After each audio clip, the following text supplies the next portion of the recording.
Hey guys, new video here. I've been playing Winter's Orb for a little bit now, level 98. Gonna take this guy to level 100. But I think I have like an okay idea of like how I want to play it in terms of mapping and stuff. And Winter's Orb has been a really fun time, like exceedingly fun, right? From what I initially expected. So I'm gonna run this T16 cells map. And I'm just going to show you some gameplay first, so you can see if this is maybe something that looks kind of cool. And the reason I say it's like exceedingly fun is because, like, you know, I held off for playing the Winter's Orb for a while because at the beginning of the league it's new, right? There's a lot of like untested new skills, and you never really know how something's going to perform. So what can you do? You can like watch streamers play it, right? You can like ask your friends how they feel about it, but you're gonna get like varying opinions. And from what I saw from streams, basically I was like, you know, it looks pretty darn good, but I don't know, it might not be the playstyle I'm looking for. And then after playing it for a while, oh, this is one of the new fortifications actually. Let's see how it feels. Oh yeah, it feels pretty good actually. So after watching, I was like, you know, I don't think this is like something that I might really enjoy, right? It's kind of weird. But then luckily I gave it a try, and in terms of mapping, it is a pretty juicy build. Let me pick up some items here. So the playstyle is kind of like Blade Vortex, right? Where you are low. Ooh, detonate, I gotta run there. You have to like detonate a bunch of, you have to activate a bunch of stacks, and then like obviously the more stacks you have, the more damage you do. In terms of for Winter's Orb, it's not exactly like more damage for each little barrage, but what happens is because it shoots faster, it's essentially a more, oh my god, that's a lot of maps there. Because it shoots faster, it is a more damage multiplier. So you're stacking it, and then so here, as you see, I have 12 stacks in the top left, and it will decay as you go.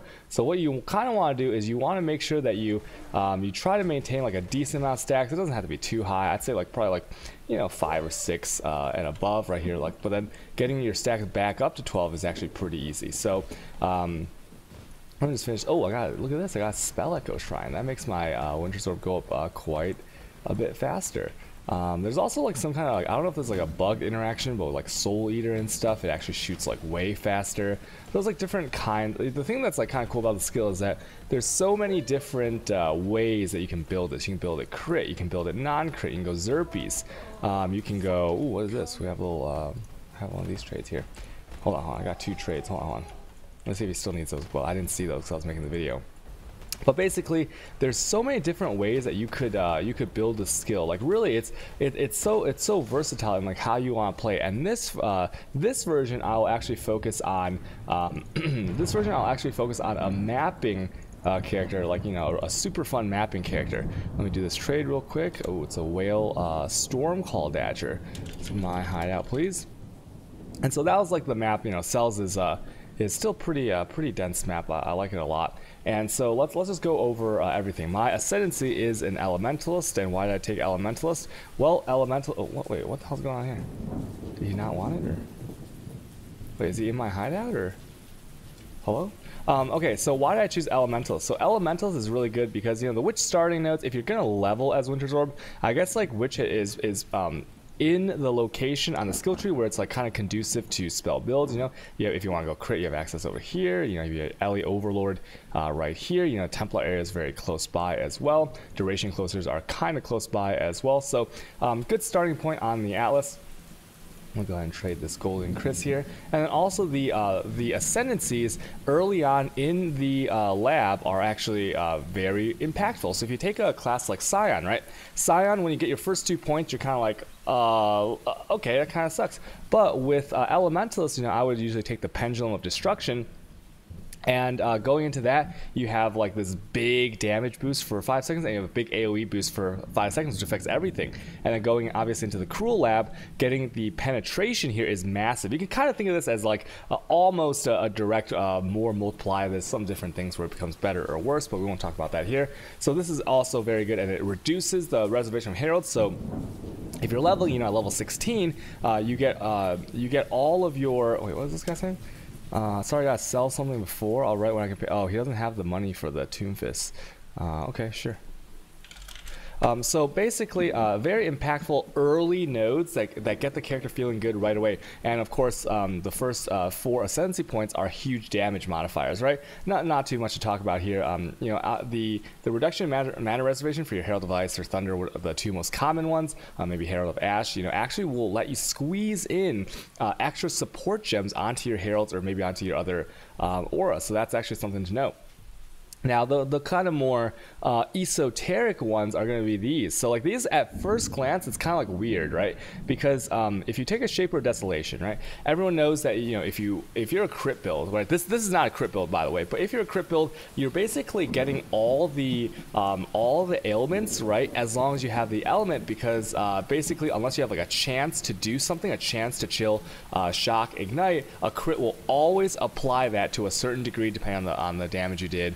You know, for shock, it's like percentage of the health. You know, ignite is based on the base hit. You know, chill and thing. Obviously, like chill doesn't really matter, right? But so everyone knows that, but why is this important? Because when you're a non-crit, of course you have a lot of chance too, right, on the build. But like this actually gives you a 100% chance, and the great thing about this is this actually overrides the map mod that's 90% chance to avoid LE ailments. So you know how when you roll a red map, one of the really annoying rolls was 90% chance to avoid LE because like you couldn't shatter, you couldn't ignite, you couldn't shock, right? Well, you could, but 10% chance was really low. Now this actually overrides it. So that gives you the really reliable chance to apply ailments. And then also when I talk about the gear, you'll see on the gear, especially things like Ash's Mirror and like Herald of Ice and stuff like that, this will help a lot to get the snowball effect going, right? So very important node right here. And then this one's actually kind of cool because, you know, the ignites are sizable because I'm using Cold to Fire. Go over gem links later as well. And the Beacon of Ruin will make it so that your ignites prolif they kind of prolif all over the place. It causes a little bit of lag, which kind of sucks. But the good news is that the big one is the shock. So the shocks, as long as you have the lightning damage on your build, shocks will always increase the damage taken by at least 20%. So you can think of this as basically as long as you hit a monster, that you have a 20% more modifier on that monster, right?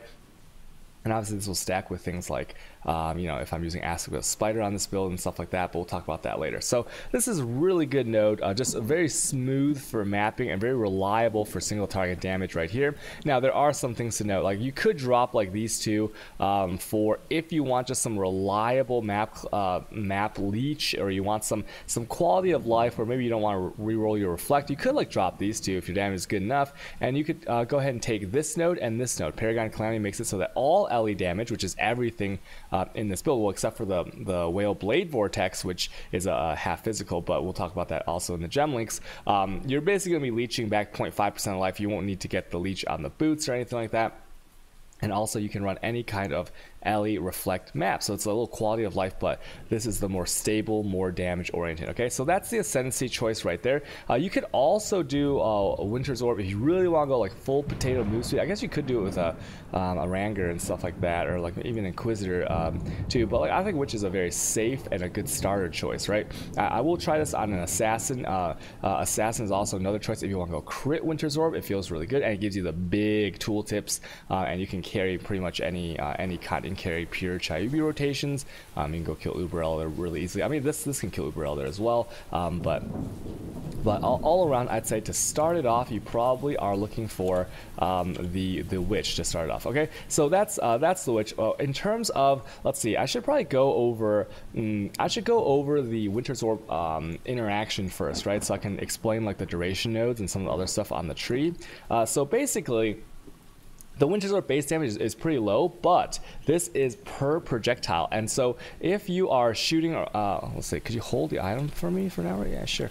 So basically, you're shooting this per projectile, but if you have things like, where's my dying sun? Right here. If you have things like a dying sun here, when you pop this, instead of shooting one projectile like pew, pew, pew, it'll shoot 3 projectiles like pew, pew, pew. And then so basically you're kind of like, the overlap is small, right? Because especially since I'm using Conk Effect, but the overlap will most of the time where it matters, which is like single target for that stuff, it will hit the same enemy. So you can think about it as like the more projectiles you have is a direct more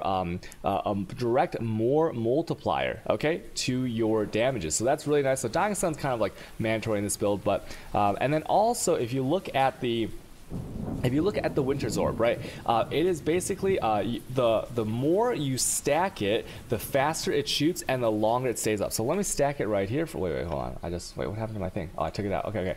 Let me just do this for you. So look at the top left, like right here. I'll just like, all right, like 1, 2, 3, 4, 5, 6, 7, 8, 9, 10, right? So it stacks up very fast. I'd say way faster than a BV, even with a spell echo on. And if you get some cast speed modifiers on this thing, you are looking good to go, right? So as you can see, it stacks up very fast. When you get 12 stacks, that's the max stacks. Each stack gives you firing frequency. So you can think about it as like, so just as like an audio thing, like maybe one stack will be like pew, pew, pew. But then 12 stacks will be like pew, pew, pew, pew, pew, pew, pew. So that's basically how it works. So the more stacks you have, and stacks really, the max stacks really only matter for single target damage. If you're clear on the map, you don't need to have max stacks, as you saw on that cells map. So you're basically just going for the frequency of firing, which is a more multiplier there, right? The reason that actually it says 10 and I have 12 is because I have a Helm enchant with +2 max stages to make it fire a little bit faster and last a little bit longer. I'll talk about the interactions with the amulet too, but that's like the basics of the Winter's Orb. So initially, as you can see, if I stack up to like 9, right, I'm like at 8 seconds there. So I would say these duration clusters, right? Potency of will and then the exceptional performance. These two are kind of, I'd say they're kind of mandatory because it just feels a lot better. And I was also using increased duration on the skill links, but I've changed that out. I'll explain why in a bit. And so this is just a basic skill tree. It has a lot of jewel sockets available to you, a lot of life available to you. And one of the reasons I started as an Alley Overlord is because the skill tree is already pretty stretched, right? Like going from Witch to like right here inside, not that bad, but when you want to go over here for some damages, when you want to go over here for some life and damages, it does stretch out the skill tree. So unless you have very high levels, it is like kind of weird. It is kind of weird to go crit. So that's why I went non-crit at first, and I took all the life nodes here. I took all the jewel sockets that were in range. Some of the more questionable nodes, like these, like increase area nodes. I don't feel like you really notice the ink AoE on this build, because the ink AoE is the splatter of when the projectile hit the ground. That AoE. It doesn't. I don't actually think it affects the targeting range. And so the targeting range is about. I would say like you see my lightning golem right there behind that candle. I'd say like this is kind of fair for the targeting range. It's like that. It's pretty damn big, and obviously the splatter will add a little bit more. Herald of Ice will add a little bit more pseudo clear, right? So the AoE is a very obviously conk effect does work in this. It adds a huge amount of damage, but the increased AoE modifiers, I don't think you'll really notice them. So I don't even think like you need like this blast radius or like amplify. But I took it just because I had really nothing else to take. And that's all I'll say about the AoE there. A little bit of penetration is always good, and because you already have some penetration on the Ascendancy, but every more is a tiny bit extra multiplier, helps with single target if they're resistant. So let's talk about the jewel sockets now. Because I'm using a coal to fire gem with my Winter's Orb, if you can on your abyssal jewels, which are very good in this build, because like the base is like pretty low, and the damage effectiveness is only 60, but base damage is still pretty good on Winter's Orb. So you want to get cold damage, right? Cold damage to spells while holding a shield, cold damage to spells, things like this, because cold to fire, what it does is, although it converts a little bit, it gives you your cold as extra added fire.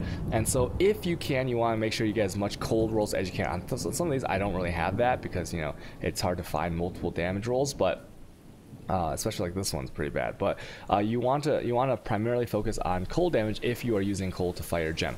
Now over here, like I am actually doing a triple curse build here. It is triple curse, and I took these because I like the extra curse effect for one more point instead of going right here, because you don't actually cast, right? They're like blasphemy and stuff. So I have my temp chains here. I'll talk about that stuff in the gem links, but let's just talk about the tree first. So this gives me my third curse, and then after that, it's just like life, and like these resist nodes actually helped quite a bit because I'm just using some uniques. So that's the tree. It's kind of weird. There's some different pathing I could do, especially since like these AoE nodes are kind of weird. I'm gonna play around with that later on. Okay. The other thing to note on the skill tree is I'm using a Watcher's Eye Prismatic Jewel, and this is just because I'm running Grace, and Grace gives me movement speed. I'm a Queen of the Forest build. I want to run around really fast if I can, so when I have Grace, I basically have 15% movement speed. That's a pretty good roll on that. Now you could use Impulsas. Impulsas will actually give you a little bit extra juice, but you're just a tiny bit slower, right, for the movement speed. But if you're juicing up your maps and you're you're paying attention, like the build, it doesn't really need any more help, I'll say. Okay. So that is the tree. Let's go over the gear and the links and things to note. So one thing I'll say is that a lot of people say that like Winter's Orb, they won't like it because of Blade Vortex is like a maintenance skill. So you always have to be recasting it and stuff like that. And I don't think that's actually true, because Blade Vortex is like this. Let's say you have 5 stacks of BV. Okay, so 5 different blades. Each blade is on an individual timer, meaning that the first blade will expire in exactly X amount of seconds based on your duration. The second one will expire at the same X amount of seconds from when it was cast, third, fourth, fifth. So it is constantly ramping down, and there's nothing you can do about it because the blades are individual entities that do not congeal and give you a base duration. Winter's Orb is not like that. If you have 10 stacks and you add one more stack, or if you're at 2 stacks and you add one more stack, whatever it is, anytime you add stacks, it refreshes the timer. So let me show you what I'm talking about here.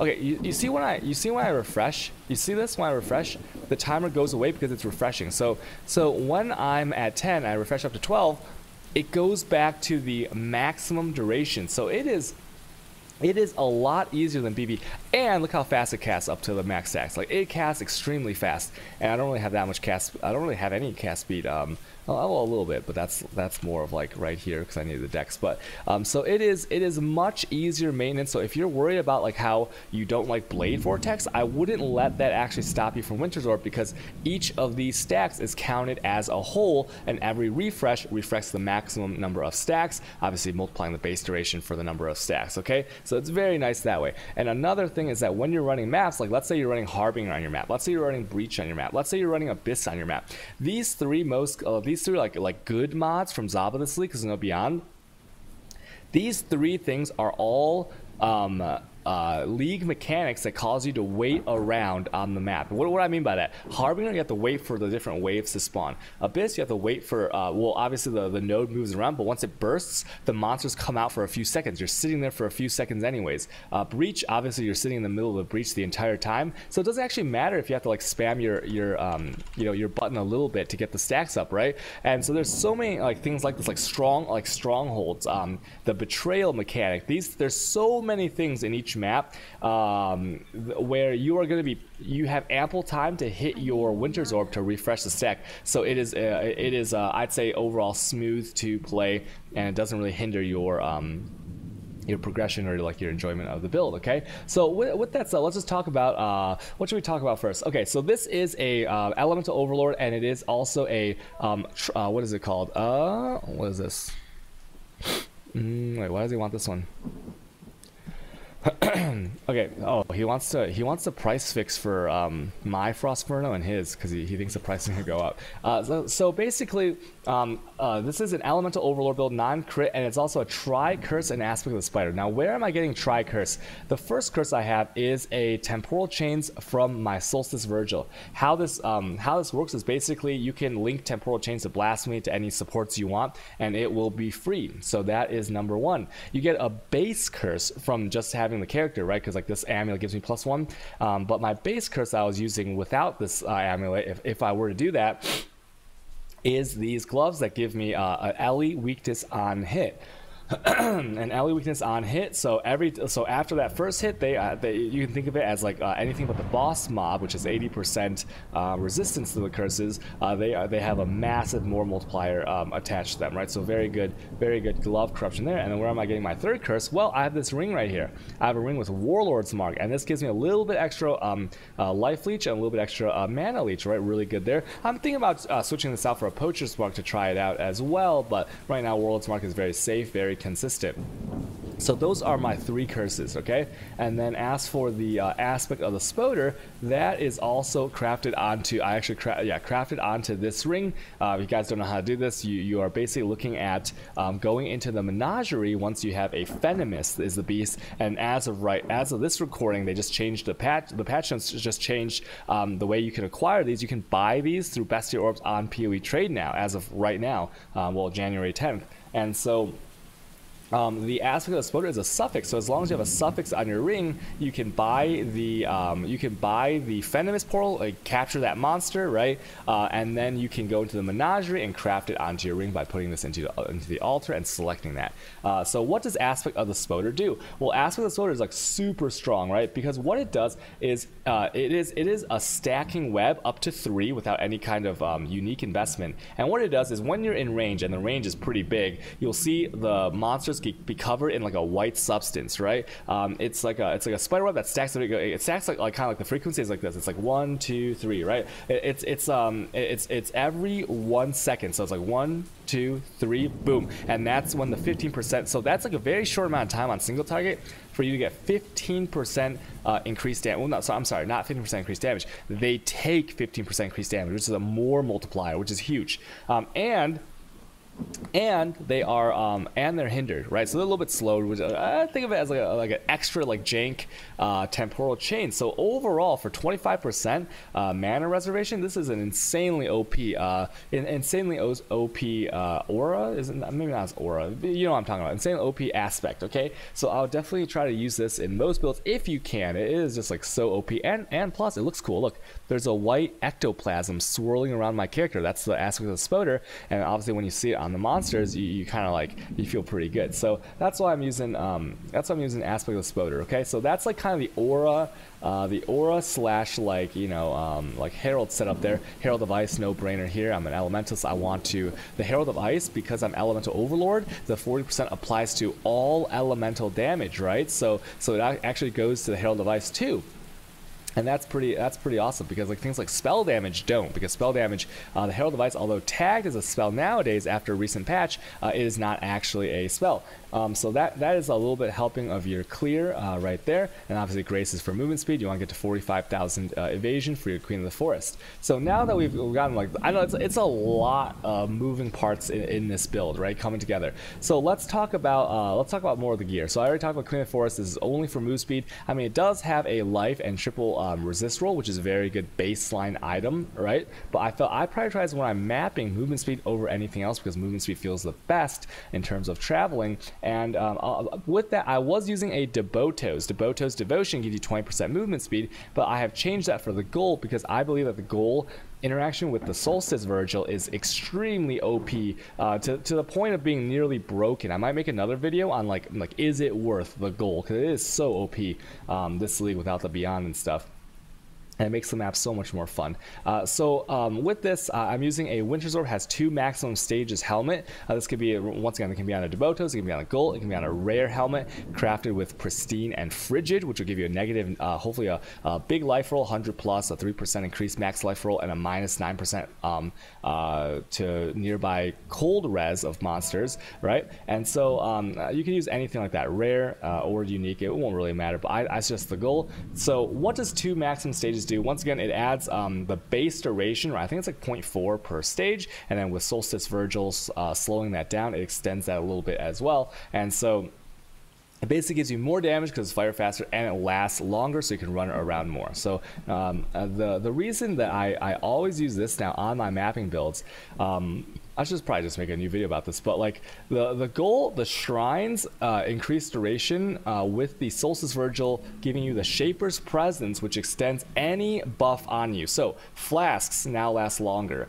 header buffs now last longer, shrines, right? That shrines will last up to like 90 seconds or something. It's complete, maybe even more than 90 seconds. It's so broken, and basically any beneficial effect on you, right? Even things like this, the immunity to fizz damage for 1.5 seconds, that is elongated by the Solstice Virgil. So a base Solstice Virgil is probably 80C, 70C right now, right? Super cheap item, but it's OP, and also most importantly, it extends the duration of the Winter's Orb. So you see how like the text is white right here, right? That's 7, 6, 5.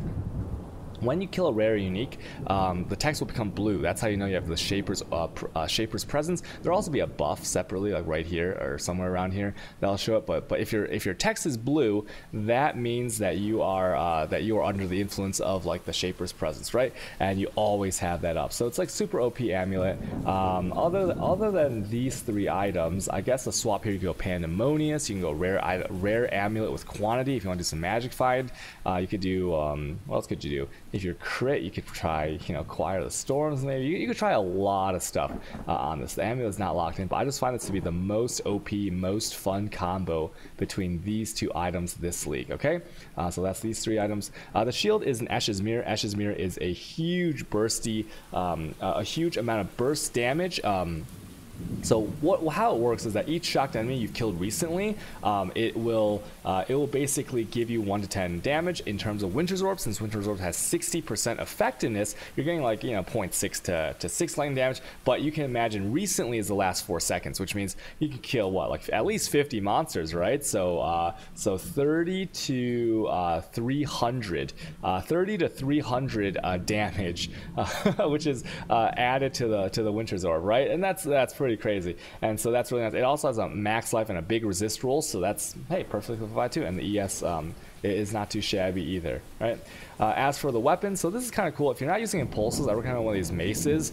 These is enemies killed, and it's any enemy killed, right? They explode, so it's like a mini impulsas. It's fire damage, 5% of the life as fire damage, and basically that adds to a little bit of AoE clear. It does add a tiny bit to the lag, but also has a sound cue, which sounds pretty nice if you're into that. Damage penetrates is pretty good since we're doing like all kinds of damage, and then you just craft on some spell damage and some whatever else you want, right? These rolls go a little bit higher, but like this is what I could get with the crafted. And so this is just like a big damage mace, and not much else to say there. Getting the important mod of the enemies explode, you just have to make sure you have a what's it called? You have to have a shaper background. It has to be like a normal mace, you know what I'm saying, like a vanilla, like hit somebody in the face mace. And so that's the weapon there. As for the rings, so I'm using Mark of the Shaper, and this is pretty good because it has like a big increased max life roll. That's basically 2 skill points on the tree, a little bit of ES, added damage to spells, not too shabby, and then a 20% chance to trigger volatile anomaly. Is just fun. It's super fun. It's like you get a Shaper ball that puts down the degen on the ground. It looks awesome. Has a little blue outline too, and then also another good thing about this is, increased spell damage if your other ring is an Elder item, which means an Elder background. So if you combine that plus the 25, that's 105% increased damage for the Winter's Orb on one ring, along with the added, along with a life roll, and along with a fun little mechanic of you feel like the Shaper, right? And so I'll try this ring out, lots of damage here. The other one just has to be an Elder ring. I'll recommend getting a Warlord's Mark on hit. It'll really shore up your mana and your life leech. Although the mana leech not so bad, because if you look at my mana here, like it's like not too mana intensive. I only have 135, but it's not bad, right? I can get 12 stacks, and obviously if you're killing monsters, I have leech on the boots, so it's not a mana intensive skill. That's why I'm able to reserve so much.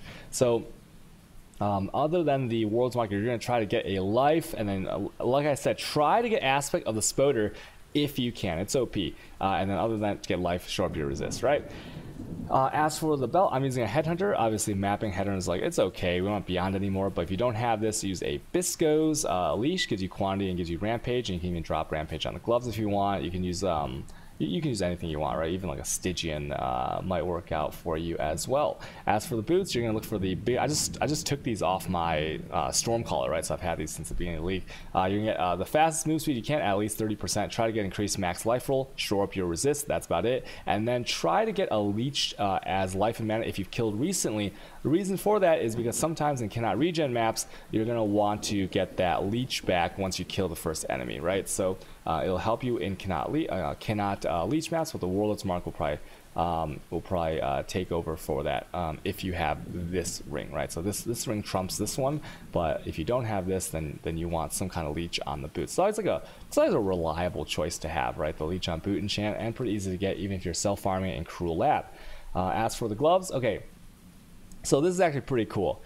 I would say in any mapping build I play going forward, I have to have Rampage. I have to. And why is Rampage so OP, right? So let's just talk about budgeting on the skill tree for a second, right? Everyone knows, well, not everyone knows, but like in terms of you play the game for a while, you know that if you are budgeting what you would like to get in the ideal situation within a reach of 1 or 2 points is you would like to get 5% life per node. You would like to get around 12-14% of a damage roll per node, right? You'd like to get at least 20% crit from a node. You'd like to get 4% attack speed per node if you can, right? You want to get movement speed, I don't know, 2% per node maybe, right? Things like quick step and stuff, right? So you think about like these budgeting aspects of the skill tree, right? And how, like, if you have that in range, you might want to take it because it's pretty cool. Well, let's take a look at Rampage here, and Rampage is kind of insane because look at this. When you're going through a map, hopefully you're doing a good, if you're doing a good map, you have like, let's say over 1,000 monsters. So, you know, it's pretty easy to get hundreds of stacks of the Rampage. And what do you get? So for every 20 Rampage stacks, which is a counter in the top left corner, the kill counter, you get 1% movement speed, which means at 1,000 stacks, right, you're at 50% movement speed. That's crazy. And let's say you usually get to 500 pretty fast, right? 25% movement speed. That's wild. So you've basically gotten a massive amount of like extra quicksilver juice. You've gotten a massive amount of like quick step juice on the tree, you know, onslaught, whatever. It's kind of like it's kind of comparable to these massive things that you'd want on your character anyways, and just add it on top. So that's amazing. And then how about this? 2% increased damage per 20 Rampage stacks. Now, I don't know about you, but like lots of people value damage a little bit too much. But when it's free like this, and like so, let's say you kill 500 monsters, and you're running a good map, so you still have 1,000 monsters to go. You still have 2/3 of the map to go. Well, at 500 monsters killed, you have a 50% increased damage modifier, and that only starts to scale up as you kill more and more mobs, right? As long as you can keep the count up, because the maximum is 1,000. And so, like, these two themselves are worth so many skill points on the tree, right? People love movement speed, right? That's basically like a flask right there. And so, because of these two stacks alone, you definitely want to get Rampage on your mapping build if you can, right? Obviously, on bosses, you can't really like maintain this, but you know, why you wouldn't play this for like a bossing build usually, right? Because I built this for a mapper. Now let's take a look at the Rampage tiers, okay? Now you get from between 1 and 520 kills, you get 13 different bonuses, and these are super cool things like the red spears that shoot out to actually stun enemies. You know, you have a detonate dead for yourself, like adds bonus damage. You have like animated weapons, like so many like cool little things that add flavor to your mapping, which can be a kind of a dull experience sometimes. So it's just super cool. Now there are some things that you can use to get them. So Flesh and Spirit, Shadows and Dust, and Null and Void. Now remember, if I was a crit build, I would use Shadows and Dust with the ally weakness Corruption, of course. But why am I using Null and Void? Well, I'm not crit, so I don't need the crit and the crit multi. And instead, look at this. You get a massive life roll on these gloves. All right, the strength roll is actually life as well, because you get the life from strength. And then mana regen is not too shabby either, because, you know, you're casting Winter's Orb sometimes. And look at these two. So basically, this is really the only one that's important. This one like might help you sometimes, right? But like this is the big one. Gain immunity to physical damage for 1.5 seconds on Rampage. And because the amulet I talked about, the Solstice Virgil, extends this. Let's say you're getting closer to like 2.2 seconds, right? Let's just say it's two seconds to be conservative. Okay, so if it's 2 seconds, hold on. If it's 2 seconds, what happened? If it's 2 seconds to as a conservative estimate, right? And between 1 and 520 kills, there's 13 of these. 13 times 2 seconds means 26 seconds of physical damage immunity between killing 1 and 500 mobs. And anyone who's mapped knows that that's like super quick, right? And you can reset that if you want by not killing mobs for a while. And so it's crazy, right? It's like kind of like a less reliable Immortal Call, but you can also use Immortal Call. So I think these gloves are super awesome for the non-crit version of the build. Null and Void with the Corruption. Elemental weakness is inflicted on hit, right? I love these gloves. And another thing that I could use is Flesh and Spirit. So Why is Flesh and Spirit pretty good? Well, life regen is not that great. Attack speed is not that great because I'm moving around. I don't attack. But recover 20% of your maximum life on Rampage, right? So once again, look at here, between 1 and 500. Look at this. You get 13. Well, what is 13 times 20? It's like 260% of your life between 1 and 500 monsters, right? And when I was like playing Blight with this last league, you definitely feel this. This is amazing. It's like a really bad Whale Pact, right? It's like old school Whale Pact where you get like the 20% it recovered all at once, right? It's not like Leech where it like shoots up a little bit. It just goes like if you're at 80% and Rampage hits, you're now at 100%. So it's amazing. Also, I mean, additional Whale Skull if you Rampage recently, that's fine as well, because I am using two different whale skills. I'm using the Whale Blade Vortex for a little bit added single target, and of course the Whale Righteous Fire for a little bit added single target as well. And obviously it looks cool. So I know I went on a tangent about Rampage, but it really is that OP. If you never played with Rampage, definitely get yourself some Rampage. Try it out for your mapping build. You're gonna love it. So that's what I did with these gloves here. Other things to talk about. Let's see. I already went over all this. As for the flask, I'm using a Stibnite and a Jade Flask, and then I'm using the Stibnite of Warding because it removes every curse from a map, really OP, and then Reflexes just so I can pump my. So if I hit both of these right here, look at this, 43,000, right? So I'm actually a tiny bit low there. I'm going to do something about that, but you want to get to 45,000 on your character because that is where the Queen of the Forest movement speed caps out. Besides that, I'm using a Dying Sun. Once again, this is a massive multiplier to the Winter's Orb because it adds to each projectile of each shot from the orb. Quicksilver is for movement speed, and then the Azubi's Promise is for a little bit of extra damage because it's basically like 15% extra damage, right? Because of the conversion there. Physical roll doesn't matter, just get yourself one that has 15% LE. I might actually switch this out for something else because I don't have a Heat Flask, right? And then you might be asking, where's your Staunching Flask, right?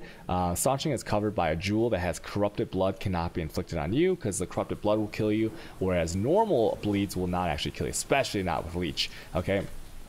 So now let's talk about the gems. So Winter's Orb, I first have it linked to Controlled Destruction. Once again, I'm not crit, so the downside of Controlled Destruction doesn't apply, and I just get the more multiplier. I have an Efficacy here. Now, Efficacy is an interesting choice. I don't think it's the best choice in terms of DPS, but it is nice because it does give me a more multiplier, and it gives me increased duration that little bit. So I like that balance there, it's pretty cool. So that's why I use Efficacy there, and for a little bit of quality of life. Conk Effect, no questions about this, right? This is just a massive more multiplier. It makes a little, the ice on the ground when it hits from the Winter's Orb a little bit smaller, but you won't really notice it because it's shooting so fast and your Herald of Ice is clearing a lot of stuff for you anyways. And then a Colt of Fire. I'll talk about this last actually. Let's talk about GMP. So GMP adds additional projectiles as well, and then this is actually more multiplier. It's more coverage, more overlap, and you'll definitely feel the build really kick in once you have this.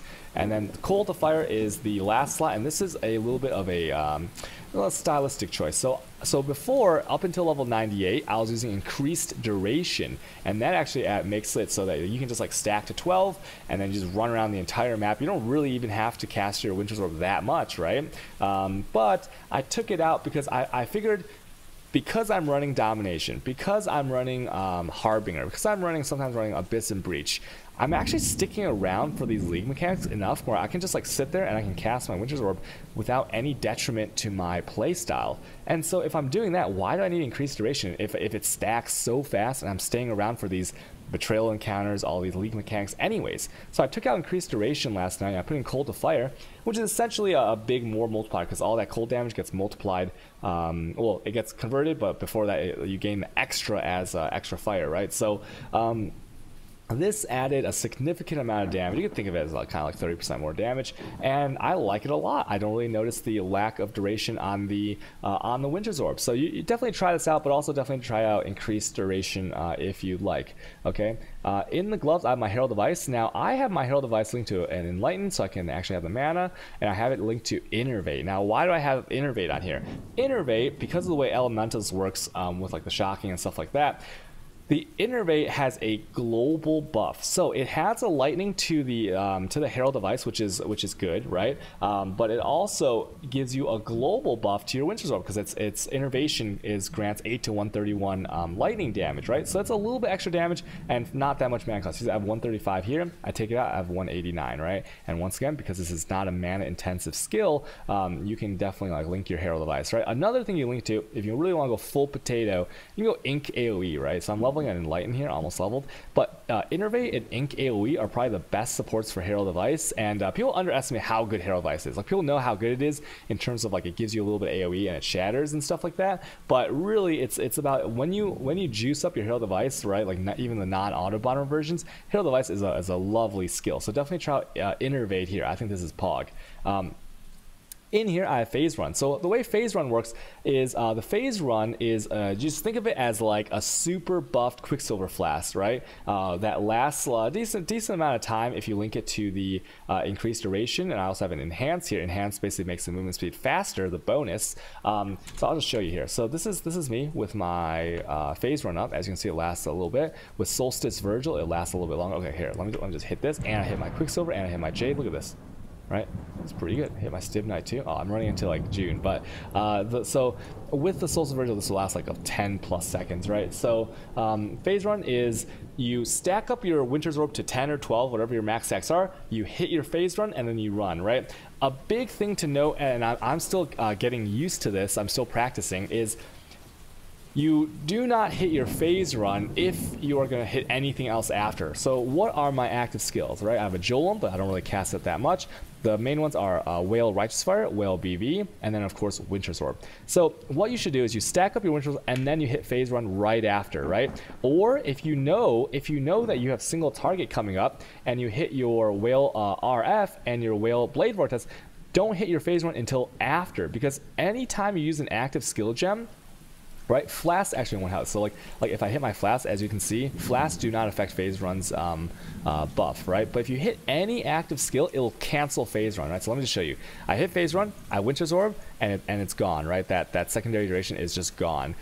So you definitely want to hit this after your moves, right? Only when you're ready to run around for a significant amount of time. Okay, so that's just one little side note. I'm still getting used to that, right? So the combo is basically stack, Phase Run, stack, and then Phase Run, or you stack or Righteous Fire, Blade Vortex, stack, and then Phase Run, right? Never do Phase Run before your other active skill gems. Okay, very important there. In here, because I have my free temp chains for my Solstice Virgil, I have Blasphemy, I have Enhance, I have Righteous Fire, and I have Temp. Obviously, the Righteous Fire isn't really doesn't need to be supported. So the only one you might want to pay attention to is Blasphemy, Temp Chains, and Enhance makes the quality. It slows them down even more, right? So this is like a defensive curse right here. Righteous Fire, you don't use the regular Righteous Fire, you only use the Whale Righteous Fire, and that is for a massive it is a massive more spell damage boost. I guess like the burn can kill a little bit of the lower monsters, but you're really using this for a buff to your Winter's Orb and your BV. And then as for in the shield, I have an Enlighten link to my Grace. Grace, once again, is for the movement speed. And I have my Lightning my Lightning Jolem in here. I use Lightning Jolem because it feels better to cast a little bit faster. That's the only reason. You can use a Flame Jolem or whatever other Jolem you want. In the boots, I have a BV. So this really helps on single target scenarios if you really need it. Most of the time you actually don't even need it, but on the map boss, on the betrayal guys, you pop down a Whale BV and you will see some damages. Link to Fizz to Lightning because like you're mostly an elemental build, but also because if you run into a physical reflect map, if it's full Fizz, you're gonna feel that, right? So this helps a little bit to mitigate that. Conk effect, obviously biggest more multiplier you can get there, and then controlled destruction here. Once again, I'm not crit, right? So like I don't deal with the downside of the reduced crit chance there. So that's the Whale BV. People have also done things where they put the Winter's Orb in a pseudo 6-link gloves and they put a Whale BV in the 6-link. You could try that. I don't think it's necessary in all the mapping that I've done, but you can definitely try that out. So other than that, is that about it? That's all I've talked about. The playstyle is pretty smooth, right? It is, I liken it to like the Spectres, right? I didn't like Spectres for a while because I watched, I was like, I don't think I'll like that. But once I played it, it was so enjoyable. And it's the same thing with Winter's Winter's Orb. It's not that fun to watch, I don't think, but once you play it, the turret and the ease of use, the buttery smoothness, this build is pretty PogChamp. Like I like it a lot. It's obviously overall not as good as the Stormcall build, but for mapping, but this is it is extremely solid, extremely fun, and the best part of it is it's new, right? So new skills are always cool, and hopefully an MTX comes out for this. There's a lot of possibility for microtransactions to add even a cooler look to the Winter's Orb. Definitely try it out, and I hope you guys enjoy. Okay, that's the build. Thank you, everyone. Bye.